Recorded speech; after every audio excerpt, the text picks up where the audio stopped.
Ang impluwensya, kapag hindi nakontrol, ay nagiging bitag na bumabaluktot sa prinsipyo at sumisira sa pagkatao.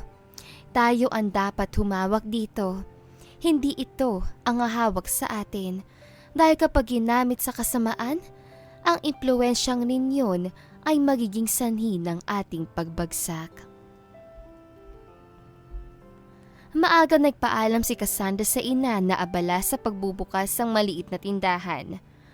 Mag-iingat ka, Cass, bili ng ina bago ipinagpatuloy ang ginagawa. Mamaya, kapag dumaan ka sa palengke, bumili ka na rin ng ulam para sa hapunan. Hindi kasi ako makakaalis dito. Wala rin naman ako mauutusan kasi at may pasok ang mga bata. Lagi na lang ako nangihingi ng tulong sa mga batang naglalaro sa labas. Nakasanayan na ni Cassandra ang ganoong paraan ng kanyang ina. Samantala, aliw na aliw naman ang mga bata sa tuwing may pinapagawa sa kanila dahil lagi may kapalit na pagkain o kaunting pera. Ako nang bibili, ma. Mga abala ka naman ng mga batang naglalaro dyan. Nakangiting sagot ni Cassandra. Sus, tuwang-tuwa naman sila. Minsan nga, sila pa ang nagpa-volunteer. Oo nga po. Basta, ako na ang bibili mamaya. Maaga ang labas nga dahil weekend. Hanggang alas 4 lang ang oras ng trabaho sa pharmacy. Kapag weekdays, hanggang alas 6 siya. Kas, buti naman at napaaga ka ngayon. Bugad ni Neri, isa sa mga katrabaho niyang pharmacist na agad siyang sinalubong pagkabukas niya ng pinto. Ngumiti lang si Cassandra at marahan tumango. Oo, maaga ako nakaalis kanina. Mabuti na rin at hindi ako naipik sa traffic. Ah, mabuti naman, sagot ni Neri. Pero mukhang hanggang alas 5 tayo ngayon. Wala kasi yung dalawa nating kasama. Tapos may nabanggit si Sir na baka may darating na bisita. Hindi para sigurado kung anong oras, kaya pinapahintay tayo hanggang 5. Hindi na umimik si Cassandra at tumuloy na sa karaniwang ginagawa tuwing umpisa ng shift, ang mag-inspeksyon ng mga gamot sa estante. Nakasanayan na niya ito para maaga pa lang ay maayos ang lahat at hindi siya mababahala kapag dumami na ang gawain mamaya. Tulad ng inaasahan, nakakapagod ang buong araw. Halos hindi siya nakaupo dahil tuloy-tuloy ang mga customer. Alas 6:30 na nang tuluyan siya makalabas ng botika. Bit-bit ang mabigat na katawan at isip na ang gusto ay makauwi na lang at mahiga. Kanina pa siya nakapag-text sa kanyang ina. Ma, baka hindi na ako makabili ng ulam. Medyo late na uwi ko. Habang isinasara ang bag, nilapitan siya ni Neri na nooy ay sinusukat na ang helmet. Mauna na ako, Cass. Sinusundo na kasi ako ni Ral. Kitang-kita ang ngiti nito. Halatang sabik na makasama ang nobyo. Sige, ingat kayo. Tugon ni Cassandra. Naku, sabi nga ni Ral, ihahatid ka na rin daw namin pa uwi. Umiling si Cassandra habang inaayos ang kanyang bag. Wag na. Malalayo pa kayo kung ihahatid niyo ko. Kaya ko naman mag-commute. Sanay na yata ako sa biyahe. Ngunit ang totoo, tuwing gabi ay mas mahirap ang sitwasyon. Punuan ang mga jeep at halos wala ng biyahe kapag inabot ng gabi. May mga pagkakataon din na napipilita siyang sumakay ng tricycle pero doble o triple ang singil lalo na kapag late na. Wala na talaga siyang choice kundi magtiis. Isang bagay na nakasanayan na niya kahit kaano pa ito kahirap. Naiwan siya naghihintay sa gilid ng kalsada. Bigla naman dumaan ng isang convoy na may wangwang. Si Governor! Sigaw ng isang ginang na dali-daling lumabas para masilip. Baka galing sa meeting. Ang bait-bait at sobrang matulungin. Ani pa ng isang lalaki. Napangiti na lang si Cassandra sa naririnig. Nako, may mga orphanage pa daw siya para sa mga batang lansangan. At napakadami na niyang natulungan. Dagdag pa ng isa. Hindi tayo nagkamali sa ibinoto. Inis na inis si Cassandra. Nang may dumating na jeep, agad siyang sumakay kahit punuan para lang makaalis sa lugar kung saan bidang-bida ang ama niyang gobernador. Oh, bakit ganyan ang itsura mo, Cassandra? Busangot ka na nga. Gabi ka na ng uwi. Wala pa tayong ulam. Reklamo ng ina pagdating niya. Hindi niya sinagot, bagkus ay nagtanong. Bakit bukas pa ang tindahan, ma? Hinihintay kasi kita. Ang kaso, wala ka namang nabili. Ma, nag-text po ako. Hindi ko nabasa. Masungit na sagot nito. Bumuntong hininga si Cassandra. Ay, bibili po ako sa labas. At lalabas ka pa? Gabi na oh. Tintigan siya ng ina bago na pangiti. Nagdala si Bart. Nagdala? Kunot noong tanong ni Cassandra. Bakit nagdala? Hay nako, kumain ka na lang. Ayaw na naman itong palawakin ng usapan. Si Bart, kapitbahay nila, ay sinasabing may crush sa kanya. Gustong gusto ito ng nanay niya dahil may maayos sa trabaho at may-ari ng ilang apartment. Napilit na siya kumain at aminado naman siyang masarap ang kalderetang luto ni Bart. Ma, kanina pala. Purit-puri na naman ang mga tao yung gobernador. Pugad ni Cassandra habang inaayos ang mga pinamili at inililigpit ang ilang gamit sa mesa. Bahagyang napataas ang kilay ng kanyang ina bago sumagot ng malamig. Oh, tapos? Umiling na lang si Cassandra at umupo sa gilid ng bangko. Wala naman. Narinig ko lang kasi. Halos lahat pinupuri siya. Parang wala nang ibang nakikita. Hayaan mo sila. Mabilis sa tugon ng ina, sabay buntong hininga. Kung gusto nilang magbulag-bulagan, problema na nila yun. Alam naman natin ang totoo. Hayaan mong maloko sila na manloloko. Medyo napangiti si Cassandra at bahagyang tumikim. Galit ka pa rin talaga, ma? Biro niya parang nangaasar lang. Agad siyang tinapunan ng ina na matalim na tingin. Tila ba tinataya ko seryoso bang anak o nanunukso lang? Sino bang hindi? Madiin na sagot ng ginang. Kitang-kita sa mukha nito ang bigat ng emosyon na hanggang ngayon ay hindi pa rin humuhupa. Hindi napigilan ni Cassandra ang tumawa. Ay, ayan na nga. Galit na galit pa rin. Bakit ba makulit ka pa? Iritado ngunit may halong pag-aalalang tugon ng ina. Sige na, matulog ka na. Maaga ka pa bukas. Tumango si Cassandra kahit alam niyang linggo at wala siyang pasok kinabukasan. Sa isip niya, linggo naman bukas, pero baka nga mas mabuti ng sumunod na lang kaysa makipagsagutan pa. Maagang kinabukasan, muling binulabog ng malakas sa sigaw ng kanyang ina si Cassandra. Cassandra! Cassandra! Napabalikwas siya ng bangon. Pupungas-pungas pa at halos hindi na nakakapikit ng maayos. Ramdam niya ang urgency sa boses ng ina. Bakit po, Nay? Mula sa sala ay sumagot ito ng malakas.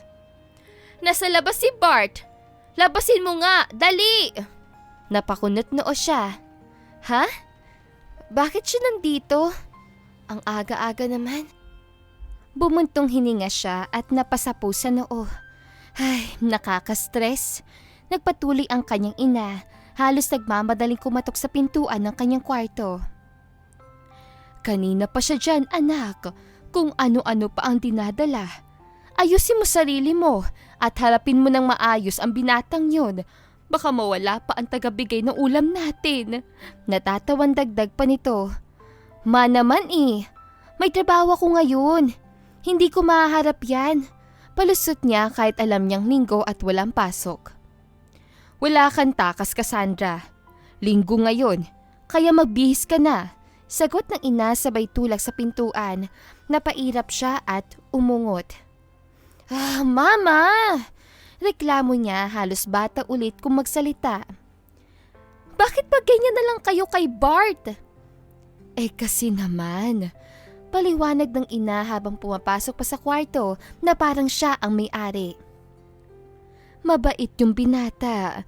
Ano namang masama kung makipagkaibigan ka sa kanya? Malay mo, siya na nga. Grabe ka naman, ma. Sagot ni Cassandra, nakahalukip-kip. Wala naman ako ibang purpose dyan. Ngumisi ang ina at umiling. Anak, ikaw nga ang sadya. Gusto ka raw niyang isama sa pagsisimba at mamasyal. Aba, paano ka tatanggi kung simbahan ang pupuntahan? Napahilot siya sa sentido. Mama, sobra ka na. Para kang matchmaker. Kahit anong sabihin mo, magbihis ka na at ayusin mong sarili mo. Baka tarayin mo pa yung binata. Wala na siya magawa kundi sumunod. Habang nag-aayos, kinulot pa siya ng ina bago ito lumabas. Aray! Ma! Lalabas na nga! Inis ang reklamo. Cassandra Alcantara. Simula na naman na sermon nito habang naglalakad sila magkasabay palabas. Ayusin mo na ang buhay mo, ha? Sinasabi ko sa'yo, gusto ko pang maabutan ang mga apo ko. Mama! Reklamo ulit ni Cassandra. Kapisado ko na to. Paulit-ulit na lang. Bulong niya sa sarili. Sa labas ng gate, agad niyang natanaw ang pulang Vios ni Bart. Masigla itong kumaway na makita sila. Pakiramdam niya kinurot pa siya ng ina sa tagiliran at tinulak palapit. Puntahan mo na, oh. Gwapo pa. Biro pa nito. Lihim na napailing si Cassandra. Si mama talaga. Para bang siya ang may gusto kay Bart? Matagal niya ring minastan ang binata bago lumapit. Hindi naman ito kailanman diretsong sinabi na naliligaw siya, pero ramdam na ramdam ang boto ng kanyang ina rito. Hay, bati niya na makalapit. Bahagyang tumango si Bart, nakangiti, sabay abot ng palad. Kas, buti pumayag ka ngayon. Ngumiti siya ng tipid. Naku, ayos lang. At least, makakalabas din ako ng bahay. Sa isip niya, kung hindi lang kay mama, hindi rin talaga ako lalabas. Binuksan siya nito ng pinto sa likod, bagay na ipinagtaka niya. Pero sumakay na rin siya ng walang reklamo. Doon niya lang napansin na may nakaupo na pala sa front seat. Isang lalaki seryoso ang muka ang agad na tumingin sa kanya bago ibinalik ang tingin sa labas. Kas, si Vincent Ramirez pala. Pakilala ni Bart, halatang nag-aalangan kung paano ba ito ipapaliwanag. Bahagya siya na pakunot na at pabirong nagtanong. Boyfriend? Mahinang natawa si Bart, halatang nahihirapan. Sorry Kas.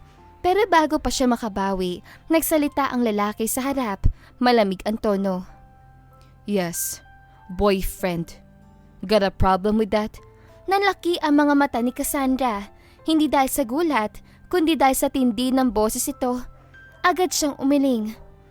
Wala naman, mabilis ang tugon. Nakakagulat naman siya, parang galit agad. Ram, stop that! Saway ni Bart sa kasintahan. Paglingon niya kay Cassandra, ngumiti itong apologetic. Pasensya na Kas, akala kasi niya, date lang namin dalawa. Napakunot ang noon niya. Bakit naman pala ako isanama? Bahagyang ngumisi si Bart. Wala lang, gusto ko rin kasing maging friend kayo. Nakibit balikat na lang si Cassandra. Hindi man sanay, tumango siya bilang tanda ng pagsang-ayon. Sa isip niya, ang weird. Pero kung ito ang gusto ni Bart, sige na nga. Bakit mo ako naisipang imbitahan? Tanong niya.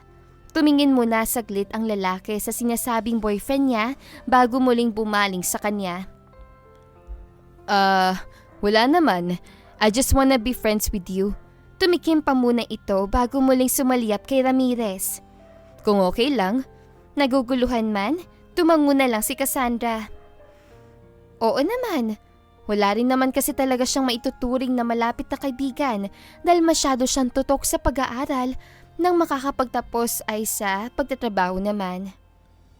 That was how her days went by. Naging third wheel siya sa date ng dalawa pero ayos na rin naman kung saan-saan siya nakakarating ng libre. Gus, burger? Alok ni Bart. At ito pa, para siya naging anak ng dalawa. Busog siya sa mga pagkain. Meron pa. Anya, ipinakikita ang phrase sa kinakain. Nagtataka siya dahil sobrang tahimik ni Ramirez. Hindi magsasalita kung hindi tinatanong at kung hindi naman importante. Ang next day off niya ay sa bahay lamang. Tutulong siya sa ina na magbantay sa sari-sari store hanggang sa gumabi na. Mukhang napapadalas na ang labas niyo nitong si Bart Usisa ng ina ni Sid. Close na kayo? Kahit kasi hindi niya day off ay nagagawa ang lalaki. Minsan ay hinahatid siya nito at sinusundo sa trabaho. Takang-taka na nga siya pero hindi magagawang magtanong kung alam lang ng nanay niya. Opo, magkaibigan. Yun lang? Mama, ang pangit ang ginagawa mo. Iritang saway niya rito. Magkaibigan lang kami. Ano naman? Cassandra, ako'y nagtatanong lamang. Ano masama roon? Nagtatalo pa sila ng nanay niya nang may humintong sasakyan sa tapat ng sari-sari store nila. Royal Blue Land Rover Defender yon. Oh, sino naman yan? Kunot noong tanong ng kanyang ina habang nakasilip sa maliit na bintana ng tindahan. Aba, kagandang sasakyan na. Nakisilip na rin tuloy si Cassandra at nanlaki ang mga mata niya na makilala ang lalaking bumaba mula sa driver's seat ng sasakyan. Ramirez. Kunot noong Anya. Kilala mo anak? Tumango siya. Pagbaba nito mula sa sasakyan ay akala niya ay nag-iisa ito pero laking gulat na lang ni Cassandra nang mula naman sa passenger seat ay bumaba ang isa pang lalaki. Ang mayor ng kanilang bayan, si Mayor Gabriel Cruz. Kaibigan ni Mayor? Maging ang nanay niya ay nagtataka na rin. Isara niyo pong tindahan ma, ako nang bahala sa kanila. Utos si Cassandra sa ina. Lumabas siya mula sa sari-sari store at sinalubong ang dalawang lalaki. Good evening po. Bati niya sa dalawa. Ilang siya kay Ramirez dahil masyadong itong tahimik pero mas lalo namang nakakailang ang binatang mayor para itong mangangain. Ang lalim tumitig ng kulay berde nitong mga mata. Good evening, Cassandra. Magandang gabi din, sagot niya sa pagbati ni Ram pero ang kanyang mga mata ay hindi maalis sa kasama nitong nakasandal sa hood ng sasakyan. Anong sadya niyo? Malamig pa rin ang ekspresyon nito. Parang pinilit lang na magtungo roon. At dito po nagtatapos ang ating episode.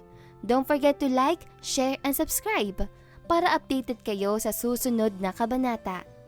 Kita-kits sa next chapter!